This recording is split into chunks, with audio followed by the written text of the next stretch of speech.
and their boss isn't in the room, it comes out. A lot of them are quiet quitting, Mm-hmm. uh, just keeping their head below the hedge line there, hiding, not being proactive, not being innovative, a lot of loss of creativity, Yep. and it's the morale is horrible.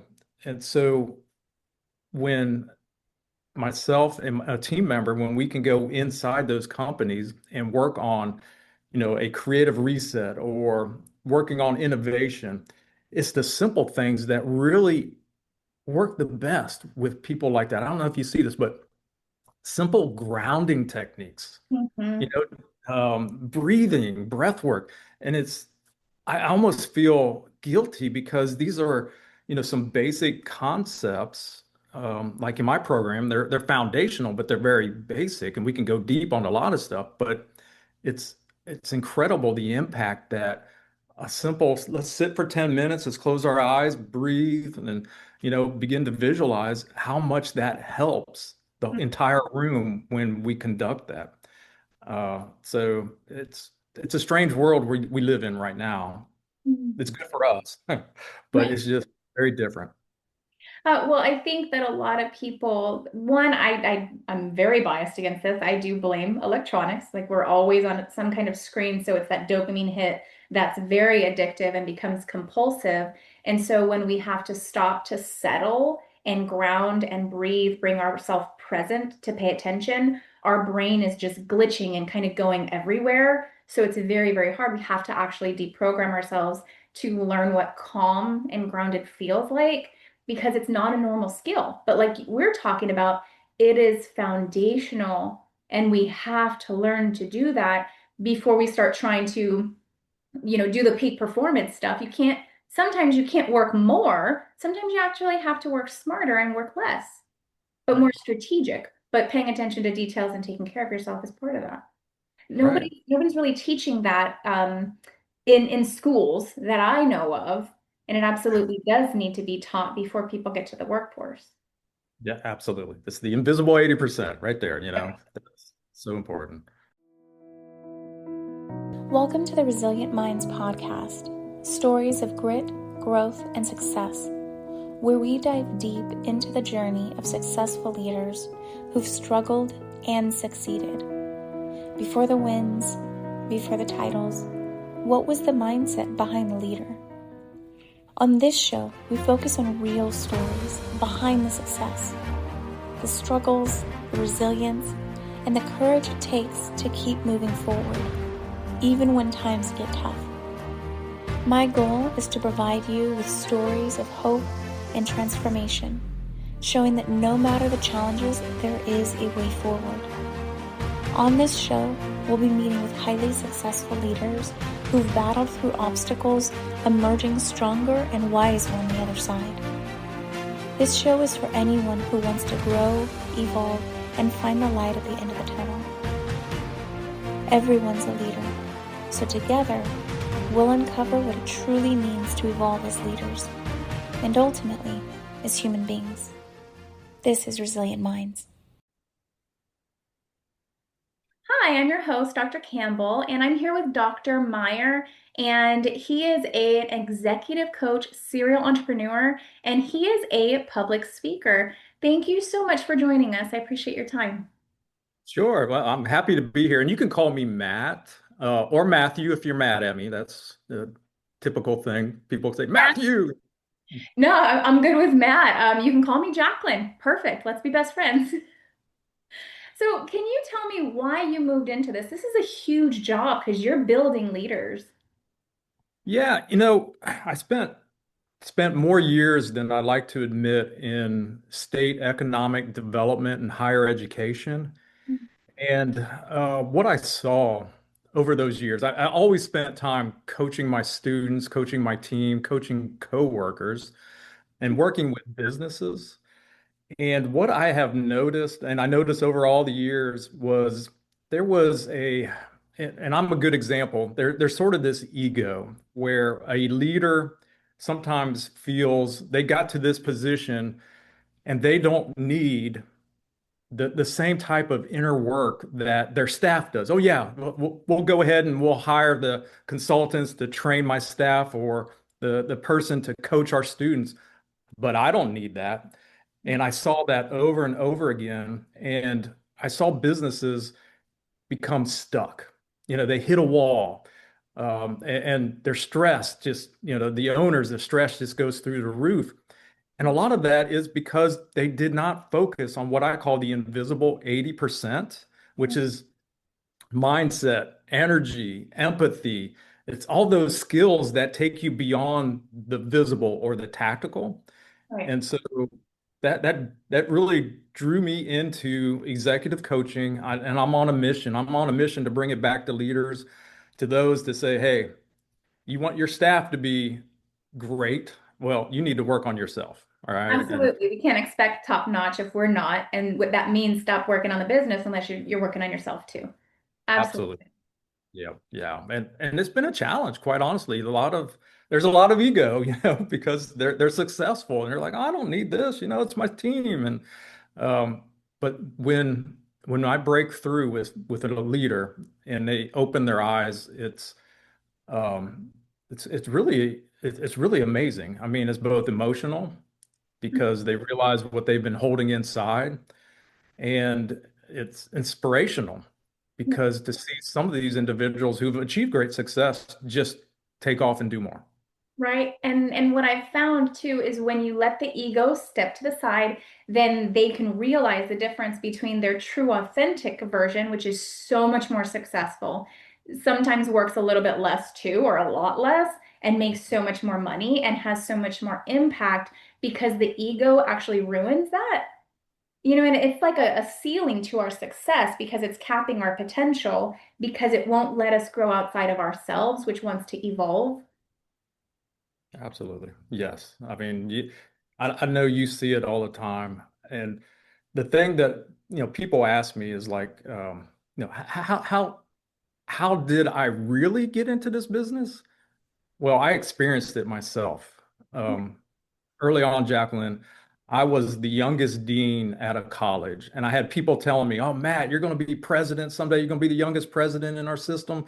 And so they began to feed my ego. And I did accelerate pretty quickly in my career to where, I was meeting with governors, I was traveling internationally representing the state of North Carolina. And it, you know, a lot of times people who are successful, the success suffocates them and they become so, uh, what is it, blinded by that success that, that invisible 80% I talked about just was not there. And yet, the ironic thing, Jacqueline, was I was coaching. I mean, I had, again, coaching my students and coworkers and team members, but not putting myself through it. And it took me hitting rock bottom. Interestingly enough, it was my daughter, my oldest daughter, on a walk. She was like, "Dad, you're stressing me out. You're stressing everybody out. Get a hold of your beliefs, get a hold of your energy." And her just saying that to me was like a smack with a brick to the face. And I put myself back through my own rigorous program, and it motivated me to really begin executive coaching from that point on.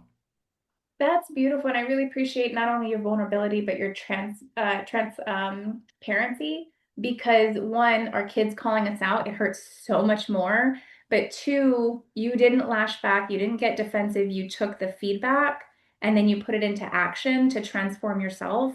But I experienced the same, and I feel like those of us who really want to give back to the community, to other leaders, and really want to pour into them, we're not doing it out of ego, like, hey, I know I have the answers. We're truly wanting to, and I put it into these words, it might not be exactly like this, but save them from themselves, because that's what we had to do. Like, we really had to confront ourselves. And years ago, I kept hearing, if you're the smartest person in the room, you're not in the right room. So I kept hearing it over and over and over again. And that was feeding my ego too. And I'm thinking, very egotistically, yes, I am the smartest person in the room. I need to get into a bigger room or a better room. And then eventually, as I tanked my business, I had to realize, no, you're the smartest person in the room because you're not seeing the value in other people. Stop, slow down, listen, And then my impact grew, but also my humility. And so that's another thing when you're talking to somebody who is very egotistical, you're talking to them through their ego, their unresolved wounds. When we really get it because we've been there, I feel like the way that we talk to them is softer, it's more gentle, even though we know that they also need to hear the hard truth. Right, right. Yeah. I appreciate what you do. Oh, well, thank you. I appreciate what you do. So, It seems like we work with very similar clients too, but there's a lot of work needing to be done here, and I think the businesses only thrive if the leaders we do get the development that we're all needing. right, right. And I don't know if you're seeing this as well, but one of the things and I find it kind of interesting is so I also work with corporations, right? Again, I want to hit those leaders, but sometimes again they're bringing me in, which I love opening the door. But what I'm seeing with a lot of the workforce is we're in this strange season. I hadn't really seen this type of issues with the workforce since 2008. And a lot of it is, what's going on politically and everything and, just yeah, just look out your window, no wonder. But when working with groups of employees and their boss isn't in the room, it comes out. A lot of them are quiet quitting, Hmm. just keeping their head below the hedge line there, hiding, not being proactive, not being innovative, a lot of loss of creativity. Yep. And the morale is horrible. And so when myself and a team member, when we can go inside those companies and work on, a creative reset or working on innovation, it's the simple things that really work the best with people like that. I don't know if you see this, but simple grounding techniques, Hmm. breathing, breath work. And I almost feel guilty because these are, some basic concepts. Like in my program, they're foundational, but they're very basic, and we can go deep on a lot of stuff. But it's it's incredible the impact that a simple let's sit for 10 minutes, let's close our eyes, breathe, and then, begin to visualize how much that helps the entire room when we conduct that. So it's a strange world we live in right now. It's good for us, but it's just very different. Well, I think that a lot of people, one, I'm very biased against this. I do blame electronics. Like we're always on some kind of screen, so it's that dopamine hit that's very addictive and becomes compulsive. And so when we have to stop to settle and ground and breathe, bring ourselves present to pay attention, our brain is just glitching and kind of going everywhere. So it's very, very hard. We have to actually deprogram ourselves to learn what calm and grounded feels like because it's not a normal skill. But like we're talking about, it is foundational and we have to learn to do that before we start trying to, do the peak performance stuff. Sometimes you can't work more. Sometimes you actually have to work smarter and work less, but Right, more strategic. But paying attention to details and taking care of yourself is part of that. right. Nobody's really teaching that in schools that I know of, and it absolutely does need to be taught before people get to the workforce. Yeah, absolutely. It's the invisible 80% right there, Yep. That's so important. Yeah.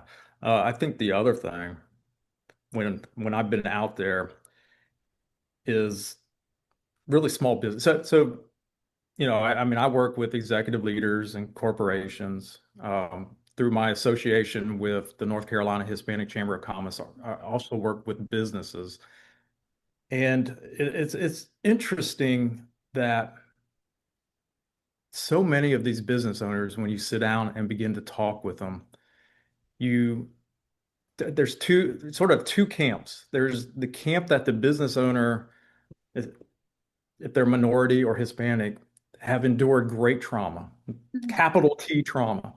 And then there's this other set and which I also fall into, that have endured micro traumas. Right, the small T's. And Yeah, and I don't know if you find this, but I find the ones who are in that second camp of the micro traumas, those are the most complex and are the most challenging to work with. The big trauma, yeah, I mean, some horrible things they could have endured, but it seems like you can get to where they can begin to talk about it and have awareness and begin to work on that trauma. But with the micro traumas, sometimes it's so deep and it's hard to pull those out and really begin to make progress on helping that individual.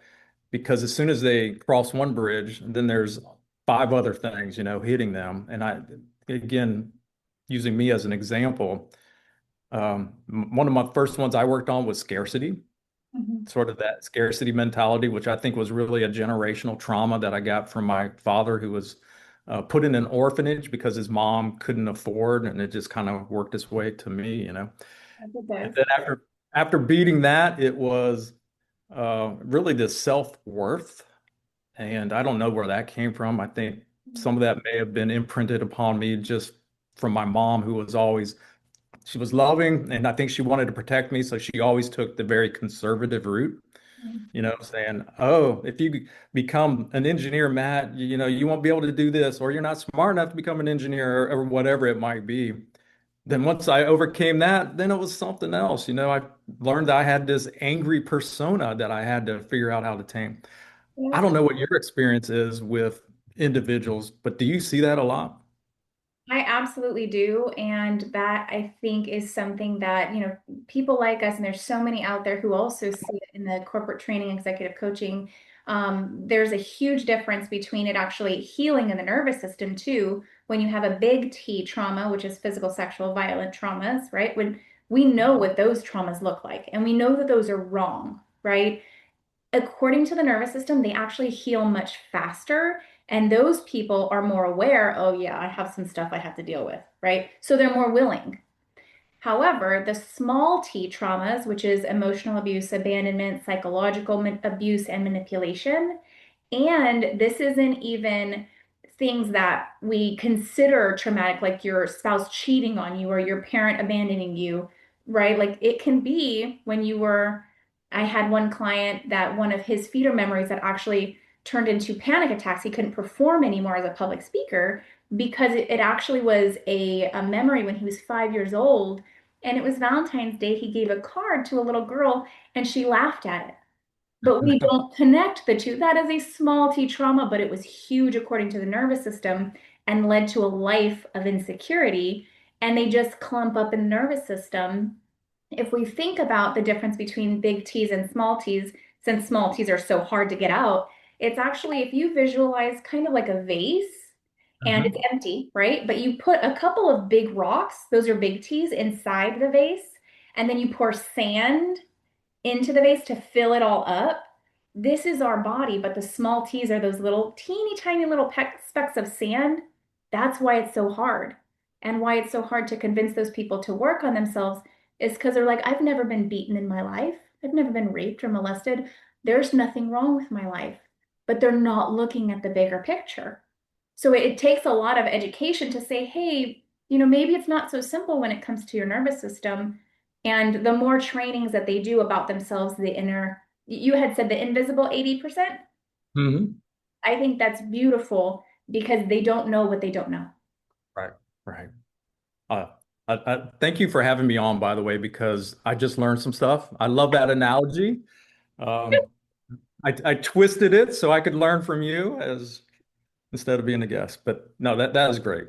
No, I appreciate these very flowing conversations too. And I know, our listeners, one, they learn from you, they learn from me, but then there's also things in the background that I'm personally a very intuitive person that they might not have normally listened to podcasts or they weren't going to listen to this episode. And that exact thing, whether it was something you shared or something I shared, it was exactly what they needed to listen to. So, the universe, the God, whatever you want to call it, landed it right how and when people needed to hear it. So wherever the information comes from, it's necessary. Yeah, yeah. I mean, and it's kind of funny. I mean, I was talking to someone the other day, and it was more about energy. So I'm a big energy proponent. Time management, I think, is a myth. It's all about energy management. I completely And agree. yeah, and he was like, "Well, how do you do?" Because I talked about an energy profile, and he's like, "What is this? Some big kind of app, or is it use Chat GPT?" And I'm like, pull out a piece of paper, and I'm like, "Okay, here's every hour." Measure your energy like high, medium, or low, and just record what caused you to be in that state. And he's like, "That's it?" I'm like, "Yes, but you don't understand. Do this for a week. Pay attention, and I guarantee you may forget and you may skip some days. It's not as easy as it looks." And I think that's with a lot of what we do. And you mentioned it that when people are listening, they were brought to this or they hear the message that they were meant to hear. And sometimes going back to our foundational things that seem so simple, it is these easy things. The invisible 80 is not rocket science or, brain surgery. It is simple things that I think have become overlooked because getting back to technology and all the challenging things that are out there, we think they have to be hard. If it's not hard to do, it may not be valuable. I Right. guess that's what my point was. And sometimes it doesn't, no, sometimes the simple things are exactly what you need to either hear, see, or do. Absolutely. And I think those are the things that most people forget because they, like you said, they think it's too easy. Right, right. I have this analogy in one of my talks was I go in there and I ask, hey, raise your hand if you've been bitten by a elephant, right? And usually nobody raises their hand. Sometimes there'll be a joker who does. And then I'll ask them, who here has been bitten by a mosquito? Mm. And just about everybody raises their hands. It's because it's the little things many times that are the most impactful. And I could sometimes use that just to explain, yeah, these tools seem simple, and they are, but they're very impactful. And if you can be consistent, we can work through your micro traumas and we can elevate your business and really move you forward.